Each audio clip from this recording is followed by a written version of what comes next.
So hey guys, welcome back to another novel explanation of Renegade Immortal and I hope कि तुम लोग बहुत ज़्यादा अच्छे मजे में होगे। वीडियो में आगे बढ़ने से पहले कहना चाहूंगी कि अगर इससे पहले का एपिसोड अभी तक चेकआउट नहीं किया है तो पहले जाओ और जाके उसे देख लो, वरना यहाँ तुम्हें कुछ समझ नहीं आने वाला। और अगर तुमने देख लिया है तो बिना किसी देर के आज के इस वीडियो को शुरू करते हैं। और उससे पहले प्रीवियस एपिसोड को थोड़ा सा जान लेते हैं। सो होमीज, जैसा कि हमने लास्ट एपिसोड में देखा था जहाँ पे वांगलिन यहाँ पर 300 वर्ड्स में से एक वर्ल्ड को चूज करता है। साथ ही इस वर्ल्ड के अंदर वांगलिन अपने साथ अलग अलग टाइप के ट्रैप्स को भी सेट करता है ताकि वो यहाँ ली गांगबो का यूज करते हुए काफी सारे लोगों को एक साथ सेक्रीफाइस कर पाए, जिसके जरिए से थर्ड सोल को काफी सारी नरिशमेंट चीजें मिल सकती हैं। सोलन वांगलिन ने न सिर्फ अपने एसेंसेस का यूज किया बल्कि यहाँ पर तो वांगलिन ने अपने बर्निंग अम्ब्रेला से लेकर हर एक चीज सेट करके रखी थी। और यहाँ चारे के तौर पर वांगलिन ने थर्ड सोल साथ ही अपनी क्लोन बॉडी दोनों को एक साथ मैदान में उतार दिया था और खुद की जो ओरिजिनल बॉडी और ली गांगबो है उसे लेकर वो इधर बीस्ट के ऊपर सवार होकर वॉइड में ही छिप जाता है। इस दौरान 7 कलर दाविस्ट और ओल्ड मॉन्स्टर जान दोनों सबसे पहले मैदान में उतरते हैं और यहाँ वांगलिन की जो ओरिजिनल बॉडी और उसका वो थंडर एसेंस वाला ट्रैप ये दोनों मिलकर 7 कलर दाविस्ट पे फोकस करते हैं। इस दौरान यहाँ जो थर्ड सोल मैदान में उतर चुका था तो यहाँ सभी को लग रहा था कि शायद उनके पास मौका है। जिस दौरान वांगलिन का ध्यान 7 कलर दाविस्ट पे है तो शायद हमारे पास कोई चांस है। अब तभी जैसे ही ओल्ड मॉन्स्टर ध्यान 7 कलर दाविस्ट को देखते साथ ही उस थर्ड सोल की ओर बढ़ता है, तभी थर्ड सोल के अंदर एक अलग ही हलचल होती है, जैसा देखकर इवन के वांगलिन भी हैरान था। और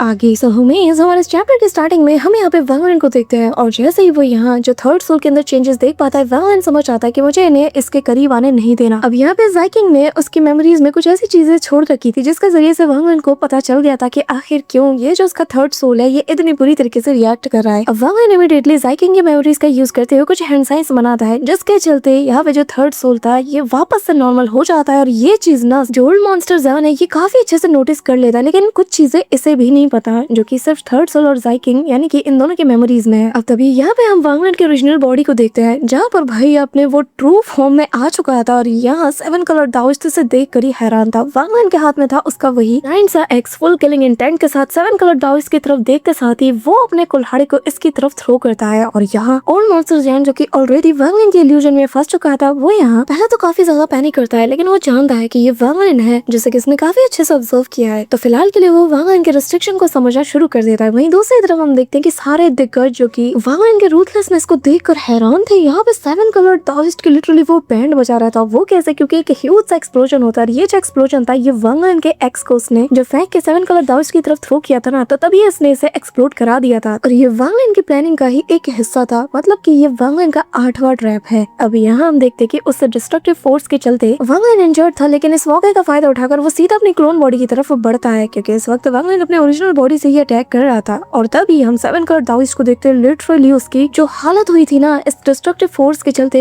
ये देखकर तो सबके होश उड़ चुके थे, क्योंकि 7 कलर दाविस्ट इवन कि वो खुद हैरान था। यहाँ उसकी बॉडी में हल्के से निशान आते हैं खरोच के, लेकिन एक 7 कलर दाविस्ट जो कि इस केव वर्ल्ड के क्रिएटर का एक सोल का पार्ट है, वो अगर इंजर्ड हो पाए तो समझ लो वांगलिन ने कितना बड़ा कारनामा किया है। और अगले पल 7 कलर दाविस्ट यहाँ खून की उल्टियां करता है। ये देखकर हम देखते हैं कि न सिर्फ वर्मिलियन वर्ल्ड एम्पर बल्कि यहाँ पे जो सोवरेन वही 7 कलर दाविस्ट का जो पालतू है वो तक यहाँ पे पूरी तरीके से स्पीचलेस हो जाता है, क्योंकि वो अच्छे से जानता है जो ओल्ड मॉन्स्टर जान और जो 7 कलर दाविस्ट ये आखिर कितनी पावरफुल बीइंग है और इन्हें इंजर्ड कर पाना किसी के बस की बात नहीं। अब इस दौरान वांगलिन ऑलरेडी अपनी क्लोन बॉडी के साथ फ्यूज हो चुका था और अब यहाँ पूरे मैदान का इंचार्ज यानी कि कंट्रोल अपने हाथों में वो लेते हुए बिल्कुल बैटल को ना अपने मन मुताबिक मोड़ रहा था। अब यहाँ देखते कि वांगलिन ऑलरेडी इंजर्ड था, लेकिन यहाँ पे वो किसी को कैसे दिखा सकता है कि वो बहुत ज्यादा इंजर्ड है। तो वांगलिन यहाँ पे बिल्कुल टफ बनने की एक्टिंग करते हुए ना अपना 6वां ट्रैप यानी कि ली गांगबो को वो यहाँ बहुत ही कस के तानते हुए इनकी तरफ देखने लगता है। यहाँ पे 7 कलर दाविस्ट जो कि जैसे तैसे खुद को हैंडल करते हुए फुल पीक वाली किलिंग इंटेंट के साथ उसकी आंखें से लाल खून की तरह चमकती है और वांगलिन की तरफ वो देखकर कहता है कि वांगलिन अगर मैंने तुझे नहीं मारा ना तो मैं भी फिर 7 कलर दाविस्ट नहीं। लिटरली यहाँ पे वो हर एक चीज को छोड़कर इस वक्त आग के ऊपर से चल के वांगलिन की तरफ बढ़ रहा था। यहाँ पे वांगलिन भी देख पा रहा था कि आखिर उसने इसे कितना ज्यादा गुस्सा दिला दिया है। अब यहाँ इमेजिन करो ये सीन कि एक तरफ वांगलिन जिसने की ली गांग धनुष को तान के रखा है, इसी तरफ आग की लपटों के बीच से यहाँ पे 7 कलर दाविस्ट बाहर आ रहा है फुल किलिंग इंटेंट के साथ। जैसा कि मैंने तुम्हें बताया था कि कुछ ही लोग जो फर्स्ट ट्रैप था यानी कि बर्निंग अम्ब्रेला उससे बाहर निकल के आगे आए थे। अब बाकी के लोग जब यहाँ पे आते हैं, फिर चाहे वो इंपीरियल कॉन्क्यूबाइंस हो या फिर अज़ोर ड्रैगन या फिर ब्लैक टॉर्टोइस जनरल ही क्यों ना हो, ये दोनों जब ये नजारा देखते हैं ना तो यहाँ इनके भी पैरों तले जमीन खिसक चुकी थी। एक तरीके से देखा जाए तो जो 7 कलर दाविस्ट है रियल वाला, ये चारों उसके जनरल्स थे, उसके हुक्म के गुलाम थे। और यहाँ वांगलिन उसके 3 सोल्स उसके साथ क्या किया, एक को उसने अपने कब्जे में रखा है, दो लोग उसके पीछे पड़े हैं उस थर्ड सोल को लेने के लिए, जिनमें से एक को यानी कि इस ओल्ड मॉन्स्टर जान को उसने ट्रैप में फंसा दिया। और 7 कलर दाविस्ट यानी कि जो फर्स्ट सोल है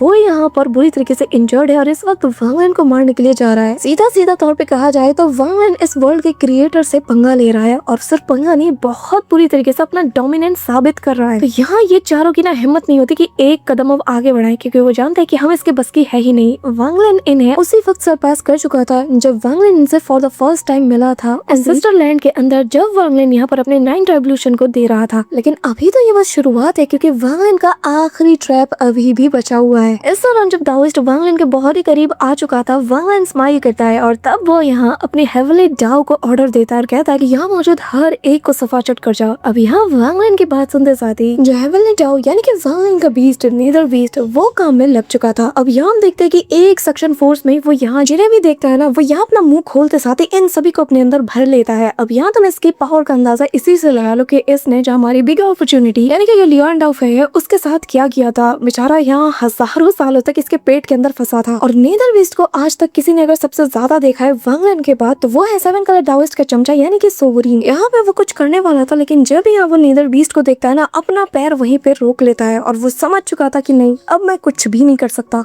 अब यहाँ पे हम देखते हैं कि जो नीदर बीस्ट था ना, उसे देखते साथ ही जो 7 कलर दाविस्ट है ये भी पूरी तरीके से हक्का बक्का हो चुका था। अब यहाँ से वो समझ चुका है कि वांग लिन के साथ मैं रिस्क नहीं ले सकता, क्या पता इसका नीदर बीस्ट यानी कि हेवनली डाउ कंप्लीट और ये कंप्लीट हुआ ना तो ये मुझे डिवोर कर लेगा। अब वो यहाँ पर उल्टे पैर पीछे की ओर भागने लगता है, पर तभी यहाँ हम देखते हैं कि वांग लिन ने जिस चीज के लिए इस प्लेनेट को चूज किया था यानी कि वही बीस्ट, उसे अब यहाँ पे जलाना शुरू कर देता है। और जैसे ही जमीन पर एक हल्का सा प्रेशर ये डालता है ना, तो जो रिस्ट्रिक्शंस वांग लिन ने इसे एक्टिव करने के लिए यानी कि इस बीस्ट को जगाने के लिए लगाया था, अचानक से ये किसी करंट की तरह सीधा उसके शरीर में दौड़ जाते हैं और जमीन के अंदर से ऐसे जमीन को फाड़ते हुए ना एक जायंट सा बीस्ट बाहर आता है, जो कि देखने में किसी सर्पेंट जैसा लग रहा था और ये इतना ज्यादा विशालकाय था कि सभी इसे देखकर बस हैरान रह जाते हैं। भले ही वो इतनी बड़ी नहीं थी जितनी बड़ी हमारी नीदर बीस्ट है, लेकिन हाँ ये ठीक ठाक बड़ा तो था। और यहाँ पे जैसा किसी बच्चे को अगर उसकी नींद से जगा दिया जाए तो वो कितना ज्यादा चिड़चिड़ा हो जाता है, एक्जैक्टली वैसे ही ये पूरी तरीके से चिड़चिड़ा हो चुका था और अब तो ये गुस्से में आ चुका था। हालांकि ये देख नहीं पा रहा था कि सामने कौन है, क्योंकि इतने सालों से सोया हुआ था कि इसकी आंखें बिल्कुल बंद हो जाती है। पर जैसे ही अपने सामने एक ऑरा को फील करता है जो कि असल में 7 कलर दाविस्ट का था, लिटरली वो बिना कुछ देखे उसके ऊपर हमला कर देता है। पहले उसके पूंछ से वो उसके ऊपर मारता है, लेकिन 7 कलर दाविस्ट बहुत इजीली इससे बचाता है और तभी वो एक अटैक को प्रिपेयर करते हुए इस आइड बीस्ट को पूरी तरीके से दूर फेंक देता है, इतना दूर कि इसे वांग लिन तक जाने का मौका मिल जाए। तो यहाँ इसे दूर करते साथ ही 7 कलर दाविस्ट अपने पावर्स को गैदर करते हुए सीधा वांग लिन की ओर रश करता है। इस दौरान फ्लोरीन जो था वो सारा मामला समझ चुका है, वो अपनी जान बचाने के लिए भागता है, लेकिन वांग लिन उसे भी देख चुका था और वांग लिन अपने मन में कहता है कि तुम्हें तो मुझे सबसे पहले मारना है, मैंने तुमसे कहा था ना मरोगे तो तुम मेरे हाथों से ही, तो भला मैं तुम्हें जाने कैसे दे सकता हूँ। अब यहाँ पे हम देखते हैं कि जो 3 बड़े बड़े दिग्गज थे वो ऑलरेडी वांग लिन के रडार में थे। यहाँ वांग लिन वापस से अपने पैर से रिस्ट्रिक्शंस को एक्टिवेट करता है और तभी हम देखते हैं कि जो आसपास के पहाड़ थे ना वो भी एक्सप्लोड कर जाते हैं और इनसे वापस से वही बीस्ट बाहर आते हैं। और इस बार यहाँ पे एक नहीं दो नहीं बल्कि 7 बीस्ट बाहर आते हैं और ये सारे के सारे वही आइड फिश थे, लेकिन ये अडल्ट वाले थे। सभी को भी सेम दर्द होता है और तभी इनकी नजर जाती है अपने एक साथी पर यानी कि वही बीस्ट जिसे कि 7 कलर दाविस्ट ने मार के दूर फेंक दिया था। ये देखकर इन्हें काफी ज्यादा गुस्सा आता है और इमीडिएटली ये लोग 7 कलर दाविस्ट की तरफ अटैक करने के लिए एक साथ रश करते हैं और यही तो वो मोमेंट है जिसका वांग लिन अब तक इंतजार कर रहा था। इमीडिएटली वो अपने ली कॉन्ग धनुष को चला के मारता है। इतनी स्पीड से ये तीर जाता है, तो जहाँ से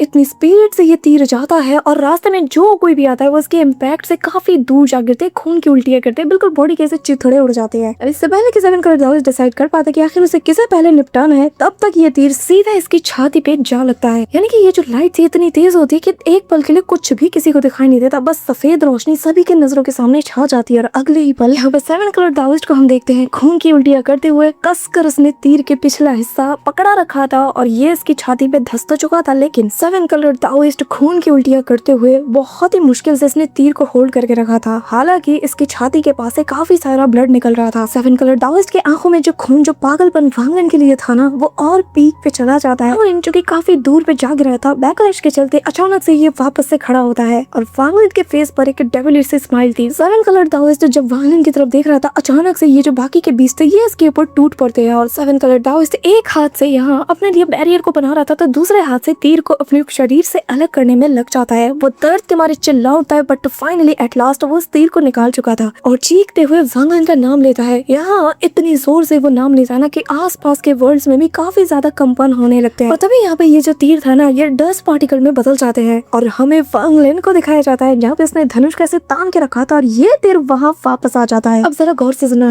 ये सीन जब सब के सब देखते हैं ना, तो जितने लोग इस वक्त वांग लिन का हल्ट करने के लिए आए थे ना, वो सारे के सारे लोग अचानक से पीछे की ओर हटने लगते हैं। यहाँ सबको अपनी जान का खतरा फील हो रहा था और यहाँ पे जो अंकल माँ थे वो वांग लिन को देखकर अपने हाथों को पीछे फोल्ड करते हुए थोड़ा सा पीछे हटते हैं। इस दौरान इन्हें भी अपनी जान का खतरा फील हो चुका था और अब इन्हें समझ में आता है कि क्यों वांग लिन जब इनके प्लेनेट में आया था तो वो अकेला आया था और इतने कॉन्फिडेंट के साथ आया था। और जो सवाल जिसका वो अब तक जवाब ढूंढना चाहते थे कि आखिर वांग लिन के पास ऐसी कौन सी चीज है कि जिसके चलते वो अकेले अपने दम पर 5 एलिमेंट्री प्लेनेट पर आ गया था, आखिर वो चीज है तो है क्या? और इसका जवाब आज यहाँ पे उसे मिल चुका था, यानी कि ली गोंग बू। अब यहाँ पे हम देखते हैं कि ये जो साथ के साथ बीस्ट थे ना, ये यहाँ पे बिल्कुल ली गोंग धनुष का शेप ले लेते हैं, यानी कि उस तीर का शेप ले लेते हैं। और द मोमेंट वांग लिन अपने तीर को रिलीज करता है, ये सातों भी एक साथ टूट पड़ते हैं। सबसे पहले इसके बैरियर को ये सातों के सातों डिस्ट्रॉय कर देते हैं और एंड में वांग लिन का तीर आगे बढ़ता है। लेकिन जो इम्पैक्ट रिलीज हुआ था 7 कलर दाओइस्ट के बैरियर के डिस्ट्रॉय होने का, उसके चलते वांग लिन के तीर की जो स्पीड थी वो काफी ज्यादा कम हो चुकी थी। पर तभी याद होगा कि स्टार्टिंग में ही 7 कलर दाओइस्ट ने एक आई बीस्ट को बहुत बुरी तरीके से इंजर्ड कर दिया था। अब यहाँ पे वो भी अपनी आईज को ओपन कर लेता है और वांग लिन के चलाए गए तीर के साथ ना ये रेजोनेट करते हुए एग्जैक्टली डिट्टो इसी का शेप लेते हुए वो एग्जैक्टली इसी के स्पीड से आगे बढ़ने लगता है। अब यहाँ पे हम देखते हैं कि एक ह्यूज सा एक्सप्लोजन होता है और जैसे ही सब कुछ नॉर्मल होता है हम देखते हैं कि 7 कलर दाओइस्ट पूरी तरीके से खून से लथपथ हो चुका था और इस बार उसके आसपास 8 पिच ब्लैक कलर की जो फॉग है वो नजर आ रहा था और धीरे धीरे करके इनसे वापस से इन्हीं बीस्ट का शरीर बनने लगता है। ये देखते साथ ही जितने भी जो 4 डिवाइन जनरल्स थे और बाकी सभी लोग थे वो उल्टे पैर यहाँ से भागने लगते हैं, क्योंकि अब सब जानते हैं कि इसके आगे जो भी बैटल होगी वो या तो आर या पार की होगी, फिर दाओइस्ट सभी को मार देगा। अब यहाँ से सब लोग भाग ही रहे होते हैं कि तभी यहाँ पे 7 कलर दाओइस्ट चिल्लाते हुए कहता है कि कहाँ जा रहे हो? सबके सब तब से मुंह देख रहे, कोई भी यहाँ पर मेरी मदद के लिए नहीं आया। मैंने मेरे असली बॉडी ने इस वर्ल्ड को क्रिएट किया, लेकिन मुझे मरता हुआ छोड़कर तुम लोग यहाँ से भाग रहे हो, कोई नहीं भागेगा यहाँ से। तभी हम देखते हैं कि उसके हाथ में गोल्डन कलर की एनर्जी क्रिएट होती है, जिसके जरिए से एक एक करके इसके पीछे 9 सन्स अपीयर होते हैं। जिसके बाद वो कहता है कि वांग लिन तुम बहुत चालाक हो, बहुत चालाक, लेकिन उससे भी ज्यादा तुम ढीठ हो। तुम्हें जो चाहिए था मैंने तुम्हें वो ऑफर किया, तुम्हारी बीवी बच्चे, लेकिन तुम्हें मेरी शराफत रास नहीं आई ना, तो यही सही। यहाँ पे वांग लिन उसे देखे जा रहा था और वो मन में कहने लगता है कि मैं अब शायद एक और बारी अपनी इस तीर को चला पाऊं, क्योंकि मेरे पास अब बिल्कुल भी सेलेस्टियल ब्लड लाइन की पावर नहीं। और वांग लिन के साथ ऐसा होता था कि गाइस जब जब वो तीर को चलाने जाता ना, तो उसकी आंखों में वो गोल्डन जो ब्लड लाइन होती है, यानी कि सेलेस्टियल ब्लड लाइन, वो नजर आती है। उसकी आंखें गोल्डन कलर से ग्लो होती है, जिससे पता चलता है कि इसके पास सेलेस्टियल ब्लड लाइन का एक्सेस है, थोड़ा ही सही लेकिन है, और यही थोड़ा इनफ है ली गोंग धनुष को चलाने के लिए। 7 कलर दाओइस्ट पागलों की तरह उसे मारने के लिए अपना हाथ उसकी ओर बढ़ा चुका था और काफी तेजी से फ्लाई कर रहा था। इस दौरान वांग लिन वापस से तीर को बिल्कुल उसके फोरहेड के सेंटर में तानता है और यहाँ उसे देखते साथ ही अपनी आईज को क्लोज कर देता है, ताकि जब वांग लिन इस आखिरी शॉट को चले तो किसी को ये पता ही ना चले कि इस बार ये इसका आखिरी शॉट है, क्योंकि जब जब वो इसे चलाता है इसकी आंखें ग्लो करती है, तो जब आंखें बंद करेगा तो किसी को पता ही नहीं चलेगा कि एनर्जी गायब हो रही है। अब तुम दिमाग देख रहे हो उसका, ऐसी सिचुएशन में भी कितनी दूर की ये प्लानिंग करता है, कितनी बारीकी से प्लानिंग करता है। यहाँ पे ये सारा नजारा ना जो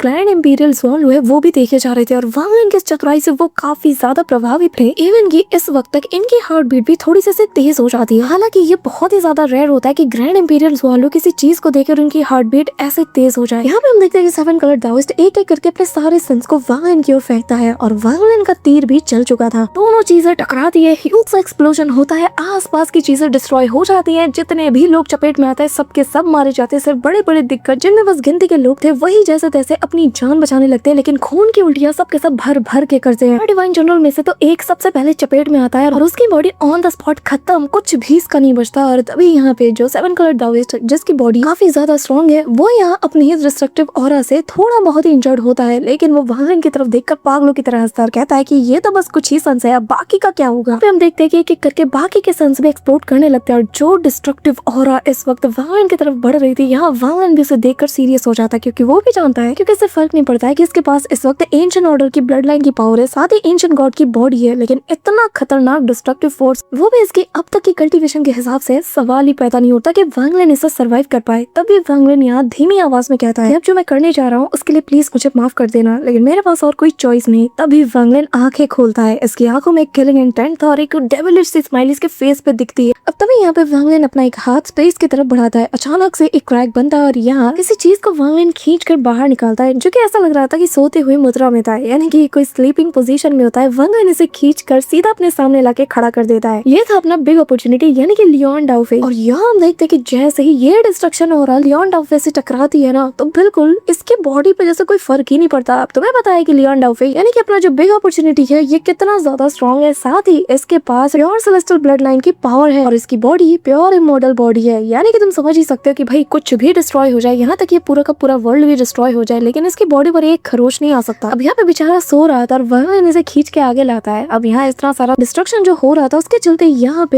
इसे हल्की सी गर्माहट फील होती है, लेकिन आगे चलकर काफी ज्यादा शोर शराबा होता है और ये इस शोर शराबा के चलते ना काफी ज्यादा गुस्से में आता है, जिसके चलते इसकी बॉडी और तेजी से यहाँ पे अपनी इमॉर्टल पावर्स को ना अपने आसपास बैरियर के तौर पे यूज करने लगते हैं। तो वांगलिन को हल्का सा भी इफेक्ट डिस्ट्रक्शन का फील ही नहीं होता। और यहाँ पे सेवन कलर दाउस जब यहाँ लियोन डाउफे यानी कि हमारे बिग अपॉर्चुनिटी को देखता है तो इसके पैरों तले जमीन खिसक चुकी थी। ये कम्प्लीटली स्पीचलेस होके वांगलिन की ओर देखे जा रहा था। इस दौरान लियोन डाउफे यानी कि बिग अपॉर्चुनिटी वो नींद में ही काफी जोर से चिल्लाते हुए कहता है कि आखिर किसकी शामत आई है जो कि सोते हुए किंग को यहाँ परेशान करने आया है। ये कहते हुए अचानक से इसकी आँख खुलती है और वो नींद में ही था और उसे लग रहा था कि शायद वो सपना देख रहा है। वो चिल्लाते हुए कहता है कि मेरे बड़े भाई को अगर मैंने बता दिया ना तो तुम्हारी फिर खैर नहीं। अब तभी यहाँ पे ये कहते हुए वापस से उबासियां मारते हुए सो चुका था। यहाँ हम देखते हैं कि सेवन कलर दाउस समेत जितने भी आसपास के लोग थे ना सभी लोग हैरान हो जाते हैं और यहाँ सोवरिन उसे तो देखते साथ ही पहचान लेता है कि ये इसका मास्टर है और सभी लोग समझ चुके हैं कि अगर वांगलिन के पास लियोन डाउफे यानी कि हमारा बिग अपॉर्चुनिटी है ना तो फिर इसका मतलब ये है कि कोई इसका बाल तक बांका नहीं कर सकता। इसने हाथ किससे मिलाया है सिवाय एक पर्सन इसकी ट्रू आइडेंटिटी को अच्छे से जानता है, यानी कि जो ग्रैंड इंपीरियल जुआन लू है। जब वो ये नजारा देखते हैं वो इमीडिएटली देखते साथ ही काफी ज्यादा शॉक्ड थे, क्योंकि वो इसके बड़े भाई यानी कि जो लियोन डाउजन है उसे बहुत ही अच्छे से जानते हैं और उसका छोटा भाई जो कि काफी ज्यादा कनिंग था यानी कि लियोन डाउफे अपना बिग अपॉर्चुनिटी इसके बारे में ये बहुत अच्छे से जानते हैं। अब इस दौरान ग्रैंड इंपीरियल जुआन लू ना ये जो बाकी के जो बचे हुए 20 थे ना इनमें से एक को गायब कर देता है। वैसे तो ये कुछ और करने वाले थे, लेकिन जब यहाँ पर जो बिग अपॉर्चुनिटी है उस पर ये नजर जाती है ना तो उन्हें एंड मोमेंट पे अपना प्लान बदलना पड़ता है। अब यहाँ पे हम देखते हैं कि बिग अपॉर्चुनिटी जो कि यहाँ पे वापस से सो चुका था वांगलिन से बड़े प्यार से देखते साथ ही मन ही मन से शुक्रिया अदा कहता है। साथ ही वो मन में कहने लगता है कि अब मुझे समझ आया कि ड्रीम द वर्ल्ड में मैंने तुम्हारा नाम बिग अपॉर्चुनिटी क्यों रखा था। अब वांगलिन यहाँ से तेजी से इन बीस्ट की तरफ लपकता है, पर देख के वो भी हैरान था कि इनमें से एक कम है। यहाँ पे तो यहाँ डिस्ट्रॉय हो गए थे, लेकिन वांगलिन को ठीक से याद था कि 5 सही सलामत थे। लेकिन वांगलिन साफ नोटिस कर चुका था कि नहीं उसने गलत नहीं देखा होगा। पर तभी यहाँ पे वापस से ग्रैंड इंपीरियल जुआन लू को देखते हैं, जहाँ पर वो वांगलिन की चतुराई को देखकर ना और ज्यादा सरप्राइज हो जाता है और मन ही मन वो स्माइल करते हुए कहता है कि मुझे लगता है कि शायद तुमने पता लगा ही लिया होगा। तभी यहाँ पे वांगलिन को कुछ फील होता है और वो समझ जाता है कि यहाँ पे ओल्ड मॉन्स्टर जैन उसे फॉलो कर रहा है और तभी वो कहने लगता है कि खबरदार कुछ भी करने से पहले एक बार सोच लेना कि आखिर मैं तुम्हारा क्या हल कर सकता हूँ। तुम्हें शायद पता ही होगा कि मेरे पास क्या चीज है और मैं उसे कितनी बार चला सकता हूँ, ये मुझे तुम्हें बताने की जरूरत नहीं है। यहाँ बेसिकली वांगलिन ली क्वांग धनुष की बात कर रहा था और जब भी इस चीज का सुनता है ना जो ओल्ड मॉन्स्टर जैन था वो भी अपने कदम रोक लेता है। अब जब ओल्ड मॉन्स्टर जैन कोई रिस्क नहीं ले रहा, वांगलिन के पीछे नहीं जा रहा, तो यहाँ पर बाकियों की क्या मजाल थी। वांगलिन चुपचाप यहाँ से निकल चुका था। अब तुम बोलोगे कि जो ओल्ड मॉन्स्टर जैन है ये इसके पीछे क्यों नहीं गया, क्योंकि यार ये बहुत ज्यादा स्मार्ट है। इसे अच्छे से पता है कि वांगलिन अगर यहाँ पे आया होगा अकेले, इसने सबके लिए जाल बिछाया होगा, तो वांगलिन श्योर होगा कि उसके पास कोई ना कोई ऐसी चीज होगी कि जिसके जरिए से वो यहाँ पे ओल्ड मॉन्स्टर जैन हो या फिर सेवन कलर दाओइस्ट ने बुरी तरीके से इंजर्ड कर सकता है। और इनमें से 2 चीज तो ये लोग देख चुके हैं। पहला है जो हेवनली डाओ यानी कि नीदर बीस्ट, दूसरा है यही ली क्वांग धनुष। और अब तो यहाँ पर इन लोगों ने इस ओल्ड मैन यानी कि बिग अपॉर्चुनिटी को भी इसने देख लिया था, जिसे कि सोते हुए ये ऐसा शील्ड के तौर पे यूज कर रहा है। तो यहाँ ये अंदाजा नहीं लगा पा रहा कि आखिर वांगलिन का इसका रिलेशन क्या है। साथ ही वो वांगलिन को इसलिए भी जाने देता है क्योंकि इस वक्त जो सेवन कलर दाओइस्ट ये बहुत बुरी तरीके से इंजर्ड है। तो यहाँ ओल्ड मॉन्स्टर जैन के पास काफी अच्छा मौका है उसे अपने बॉडी के साथ मर्ज होकर एक सोल बनने का, और बस वांगलिन को कैसे भी करके ढूंढ के उससे थर्ड सोल को हासिल करना होगा, जिसके बाद अल्टीमेटली जो ओल्ड मॉन्स्टर जैन है वो काफी ज्यादा स्ट्रॉन्ग बन जाएगा। फिर तो नीदर बीस्ट या फिर ली क्वांग धनुष यानी कि लियोन डाउफे ये तीनों मिलकर भी ना इसका कुछ खास बिगाड़ नहीं सकते, ऐसा ओल्ड मॉन्स्टर जैन को लगता है। वहीं दूसरी तरफ सीन शिफ्ट होता है जहाँ पे हम वांगलिन को देख पाते हैं जो कि अब इन 300 वर्ल्ड से बाहर आ चुका था और अब वांगलिन एक ऐसी जगह पे पहुंच चुका था जो कि इन 300 वर्ल्ड से कनेक्टेड है। लेकिन जिस जगह पे वांगलिन पहुंचा था ना इसे यहाँ पर काफी ज्यादा ठंड लगती है और तभी वांगलिन देख के हैरान था कि इतने फ्रोजन जगह में यहाँ पर भी इसे सेम लाइट नजर आती है, येलो लाइट। करीब जाके देखता है तो वांगलिन पाता है कि सेम एक फ्लावर यहाँ पे भी मौजूद है, लेकिन ये पूरी तरीके से बर्फ में घिरा हुआ था। और करीब जाने पर वांगलिन को ये जो लाइट थी इसमें 7 और रंग दिखाई देते हैं। यहाँ पे वांगलिन थर्ड सोल की मेमोरीज को वापस से चेक करता है। अब वांगलिन वापस से थर्ड सोल के जरिए से मेमोरीज को देखता है और जहाँ इस फ्लावर के बारे में से पता चलता है कि असल में जो इमॉर्टल एंसेस्ट्रल लैंड पर जाने का जो दरवाजा है ना गेट, उसके अलावा 7 और भी गेट है जो कि इसी फ्रोजन फ्लावर के अंदर मौजूद है। लेकिन वांगलिन को एग्जैक्टली नहीं पता कि ये जो 8 दरवाजे हैं इनमें से असली वाला कौन सा होगा। अब फिलहाल के लिए वांग लिन जो कि बहुत ज्यादा इंजर्ड था, वो जानता है कि उसे आगे बढ़ना ही होगा क्योंकि जो मॉन्स्टर ज़ान है वो किसी भी वक्त 7 कलर दाओइस्ट को डिवोर करके यहाँ पे आता ही होगा। जिसके बाद वांग लिन आगे बढ़ जाता है, पर भाई साहब जैसे ही वो जमीन पर लैंड करता है ना, एक तो चारों तरफ काफी ज्यादा ठंडी लहर दौड़ रही थी, दूसरी तरफ से उसे एंशिएंट गॉड की काफी ज्यादा टेरिफाइंग और अभी फील होती है। एक तरफ जिस तरफ से ये जो ठंडी लहर आ रही थी वो वांग लिन की जो इंजरीज है ना उन्हें धीरे धीरे हील कर रही थी, और वांग लिन फिलहाल खुद को रिकवर करने से ज्यादा देखना चाहता था कि आखिर इसके अलावा यहाँ पर कौन सा एंशिएंट गॉड है। अब वांग लिन जैसे ही करीब जाता है अपने डिवाइन सेंस के साथ, तो वो पाता है कि एक काफी यंग और खूबसूरत सी लेडी वहाँ पे बैठी हुई है, और कहीं ना कहीं उसकी आंखों से ऐसा लग रहा था कि जैसे वो वांग लिन को देख पा रही है, लेकिन उसके फोरहेड पर वांग लिन को वही स्टार्स नजर आते हैं। अब तभी वो लेडी इसी ओर देखते हुए कहने लगती है कि आखिर तुम वहाँ क्या कर रहे हो, कि हमारा डोंगो इंसेक्ट तुम्हें पसंद नहीं आया। वांग लिन ये सुनते साथ ही थोड़ा सा याद करता है और उसे याद आ जाता है कि वांग लिन इस लेडी से मिल चुका है जब वो वन ईयर को रिवाइव करने के लिए जो ज़ान फैमिली के एंसेस्टर से मिलने गया था, जहाँ पे वांग लिन के साथ इस बंदे ने बहुत बड़ा वाला स्कैम किया था, तुम्हें याद ही होगा। तो वांग लिन ने इसके साथ साथ पूरे के पूरे सेक्टर को यहाँ पे डिस्ट्रॉय कर दिया था, और तभी इस लेडी ने अपने एक मैसेंजर के द्वारा वांग लिन से कांटेक्ट करने की कोशिश की थी, और तभी से वांग लिन को ये याद है। अब यहाँ पे ये लेडी काफी अच्छे से फ्रेंडली वे में वांग लिन से बात करती है, और वांग लिन इस जगह के बारे में पूछता है जहाँ पे वो अपना परिचय देती है और कहती है कि मुझे गॉड एल्डर के नाम से जाना जाता है और नाम है मेरा युनिया, और तुम्हारा यहाँ आना डेस्टिन था। आफ्टर ऑल तुम्हारे पास से जो ऑरा आ रही है वो मेरे मास्टर की है, तो जाहिर है तुम्हें तो यहाँ पे आना ही था। यहाँ वांग लिन थोड़ा कंफ्यूज हो जाता है, लेकिन वो लेडी काफी प्यार से स्माइल करते हुए वांग लिन को आगे की ओर गाइड करती है। वांग लिन भी इसके साथ चलता है, यहाँ के बारे में सब कुछ वो वांग लिन को बताने लगती है कि ये वो जगह है जैसे कि मास्टर ने सिर्फ अपने लिए बनाया था। यहाँ ये बनाई गई हर एक चीज उन्होंने अपने पसंद अपने मुताबिक बनाया है, यानी कि अगर तुम मुझे अपने सामने देख पा रहे हो तो मैं भी उन्हीं की पसंद से बनाई गई हूँ। पूरी तरीके से तो नहीं, लेकिन उन्होंने मेरे अंदर जो हार्ट ब्लड डाला है वो असल में ये मुझसे बिलोंग करता है। ये सुनकर वांग लिन उसकी तरफ देखता है, और तभी वो लेडी स्माइल करते हुए कहने लगती है कि चिंता मत करो, अभी तुम्हें बहुत कुछ जानना है, फिलहाल के लिए बस चुपचाप सुनते जाओ। सो गाइस फिलहाल के लिए आज के इस वीडियो को यहीं पे एंड करते हैं, क्योंकि इसके बाद से तुम्हें जो 7 कलर दाओइस्ट है उसके पास्ट के बारे में काफी सारी चीजें जानने को मिलेगी, और जो कि काफी ज्यादा इंटरेस्टिंग है और जो कि तुम्हें नेक्स्ट वीडियो में देखने को मिलेंगी। बट उससे पहले यार मैं तुम लोगों को लाइक एम देखती हूँ, तुम लोग पूरा ही नहीं करते हो, कर दिया करो यार अगर तुम्हें वीडियो कल ही चाहिए तो फिलहाल के लिए नेक्स्ट वीडियो का टारगेट रखते हैं 300 कमेंट्स, और जितनी जल्दी तुम ये टारगेट पूरा कर दोगे उतनी जल्दी तुम्हें नेक्स्ट वीडियो देखने को मिल जाएगी। सो